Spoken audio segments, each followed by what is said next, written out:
తిరుపతి రెడ్డి కొడంగల్ అనేటటువంటి నియోజకవర్గానికి సపరేట్ ఒక స్టేట్ లెక్క చూస్తున్నాడు. కొడంగల్ అనేది ఒక సపరేట్ స్టేట్. ఆ స్టేట్కు సీఎం తిరుపతి రెడ్డి. తిరుపతి రెడ్డి మొత్తం రాజకీయాలు చేస్తారట. ఈ మధ్యకాలంలో వికారాబాద్ ఎమ్మెల్యే గడ్డం ప్రసాద్ సార్కి కొడంగల్ నియోజకవర్గ ఇన్ఛార్జు తిరుపతి రెడ్డికి పంచాయతీ అయితే ఉందనేది వినబడుతున్నటువంటి చర్చ. ఎందుకు పంచాయతీ అంటే తిరుపతి రెడ్డి వికారాబాద్ జిల్లాలో తిరుగుతుండట. వికారాబాద్లో ఇష్టానుసారంగా వ్యవహరిస్తున్నట. కార్యకర్తలతో మాట్లాడుతున్నట, లీడర్లతో మాట్లాడుతున్న, ఫ్లెక్సీలు కట్టించుకుంటున్నాడు, బ్యానర్లు కట్టించుకుంటుండట, ఓ యూత్ లీడర్ అంటుండట, మొత్తం జిల్లాలో మొత్తం పర్యటనలు చేస్తుండట. మరి వికారాబాద్ ఎమ్మెల్యే ఆల్రెడీ గడ్డం ప్రసాద్ అన్న ఉన్నాడు, కాంగ్రెస్ పార్టీ సీనియర్ లీడరు, స్పీకర్గా పనిచేస్తున్నాడు. మరి గడ్డం ప్రసాద్ అన్న స్పీకర్ పదవిలో ఉన్నప్పుడు ప్రోటోకాల్ ఉంటుంది, ఆయన జిల్లాను ఆయన చూసుకుంటాడు, ఆయన నియోజకవర్గాన్ని ఆయన చూసుకుంటాడు కదా.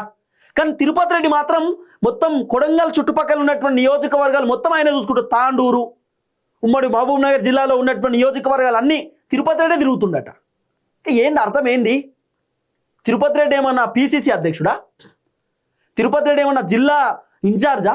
కాంగ్రెస్ పార్టీ డిసిసి అధ్యక్షుడు? లేకపోతే ఏంది ఈ జిల్లాలు తిరుగుడేంది, నియోజకవర్గాలు తిరుగుడేంది? ఒక్కొక్క నియోజకవర్గానికి ఒక్కొక్క ఎమ్మెల్యే ఉంటారు, ఒక్కొక్క నియోజకవర్గానికి కాంగ్రెస్ పార్టీకి సంబంధించినటువంటి ఒక లీడర్ ఉంటారు. వాళ్ళ నియోజకవర్గం వాళ్ళు చూసుకుంటారు, వాళ్ళ జిల్లాలు వాళ్ళు చూసుకుంటారు. తిరుపతి రెడ్డి పని ఏంది? కేవలం కొడంగల్ చూసుకోవాలి. కొడంగల్లో కాకుండా అన్ని జిల్లాలు నాయంటే చూసుకుంటూ ఉండరు ఎవరు.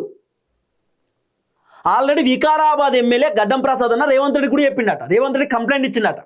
ఇట్లా తిరుపతి రెడ్డి నా జిల్లాకు వస్తుండు, నా నియోజకవర్గానికి వస్తుండు, పెత్తనం చెలాయిస్తున్నాడు. అసలు ఏంది? ఎవరి జిల్లాలు వాళ్ళు చూసుకుంటే బాగుంటుంది, ఎవరి నియోజకవర్గాలు వాళ్ళు చూసుకుంటే బాగుంటుంది, మా జిల్లాలో మా నియోజకవర్గంలో రావాల్సినటువంటి అవసరం లేదని చెప్పి ఆల్రెడీ గడ్డం ప్రసాద్ అన్న చెప్పినా కూడా తిరుపతి రెడ్డి తీరు మారతలేదు. నేనే ఫైనల్, నేనే పెద్ద లీడర్, నేను రేవంత్ రెడ్డి కంటే పెద్ద, రేవంత్ రెడ్డి కంటే గొప్ప అనేటటువంటి ఒక వ్యవహారంతో తిరుపతి రెడ్డి ఉన్నాడు. తిరుపతి రెడ్డి ఏమో రాజకీయాలు చూసుకుంటాడు. మొత్తం తెలంగాణ రాష్ట్ర రాజకీయాలు మొత్తం తిరుపతి రెడ్డి నడిపిస్తాడు. ఎవరికి టికెట్ ఇవ్వాలి, ఎవరికి ఏ పదవి ఇవ్వాలి ఏందనే తిరుపతి రెడ్డి చెప్తాడు.